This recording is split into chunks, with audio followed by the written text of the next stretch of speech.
Assalamualaikum warahmatullahi wabarakatuh. Selamat bertemu kembali di channel YouTube Math Class SMP Akhir 1 Surabaya. Pada video kali ini kita akan belajar tentang mengubah pangkat pecahan ke bentuk akar dan sebaliknya. Oke anak-anak, simak baik-baik ya videonya. Mengubah pangkat pecahan ke bentuk akar. Sifat yang berlaku, A pangkat M per N sama dengan A pangkat M akar pangkat N. Nah, contoh, nyatakan dalam bentuk akar. A 3 pangkat 2 per 5. Nah, di sini ada pangkat pecahan. Kita diminta untuk mengubah ke dalam bentuk akar. Nah, sesuai dengan sifat yang berlaku ya, maka 2 ini adalah nilainya M, sedangkan 5 adalah nilainya N. A sama dengan 3, sehingga kalau kita ubah ke dalam bentuk akar menjadi 3 pangkat 2 akar pangkat 5. Kemudian kita pangkatkan 3 pangkat 2 itu, hasilnya adalah 9. Jadi bentuk akarnya adalah 9 akar pangkat 5. B 2 pangkat minus 5 per 2. Jadi pangkatnya pecahan dan negatif. Nah, sifat yang berlaku kemarin, masih ingat kalau ada pangkat negatif kita ubah ke dalam bentuk 1 per 2 pangkat 5 per 2. Jadi negatifnya hilang, tapi bentuknya berubah menjadi 1 per 2 pangkat 5 per 2. Setelah itu, bentuk pangkat pecahannya kita ubah ke dalam bentuk akar, sesuai dengan sifat yang berlaku.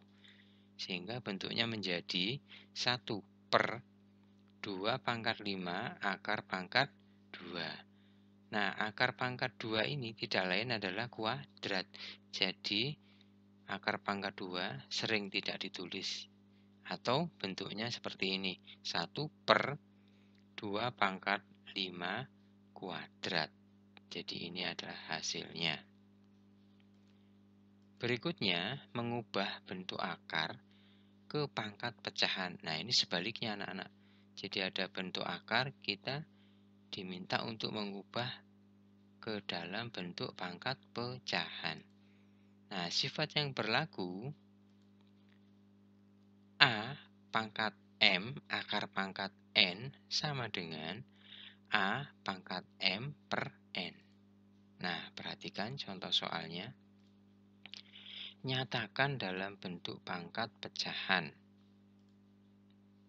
A 3 pangkat 7 akar pangkat 2. Masih ingat ya, kalau tidak ditulis angkanya di sini berarti akar pangkat 2 atau kuadrat. Berarti kalau kita ubah, 3 ini adalah nilai A-nya, kemudian 7 ini adalah nilai M, sedangkan N-nya di sini adalah 2, tapi tidak ditulis ya. Sehingga bentuknya menjadi 3 pangkat 7 per 2. B 25 akar pangkat 3. Kita diminta untuk mengubah ke dalam bentuk pangkat pecahan. Nah, terlebih dahulu 25 ini kita ubah ke dalam bentuk kuadrat atau perpangkatan. Sehingga bentuknya menjadi 5 pangkat 2 akar pangkat 3. Nah, setelah itu baru kita ubah ke dalam bentuk pangkat pecahan. Berarti 5 pangkat 2 per 3. C negatif 32 akar pangkat 4. Nah, sama dengan contoh yang B tadi. Berarti minus 32 kita ubah ke dalam bentuk bilangan berpangkat. Nah, bentuknya menjadi negatif 2 pangkat 5 akar pangkat 4. Nah, ini kalau kita ubah ke dalam bentuk pangkat pecahan, bentuknya menjadi negatif 2 dalam kurung pangkat 5/4. C. 16 pangkat 3 akar pangkat 4. Nah, kita ubah dulu, berarti ini sama dengan 16 pangkat 3/4. Kemudian 16-nya kita ubah ke dalam bentuk bilangan berpangkat, yaitu 2 pangkat 4 dipangkatkan lagi 3/4. Sehingga kita kalikan ya. 2 pangkat 4 dikali 3/4. Nah, pangkatnya ini bisa kita sederhanakan. Kita coret 4-nya. Sehingga bentuknya menjadi 2 pangkat 3. Loh, kok bukan pangkat pecahan? Ya, 3 ini kan sama saja dengan 2 pangkat 3/1. Terima kasih, jangan lupa subscribe.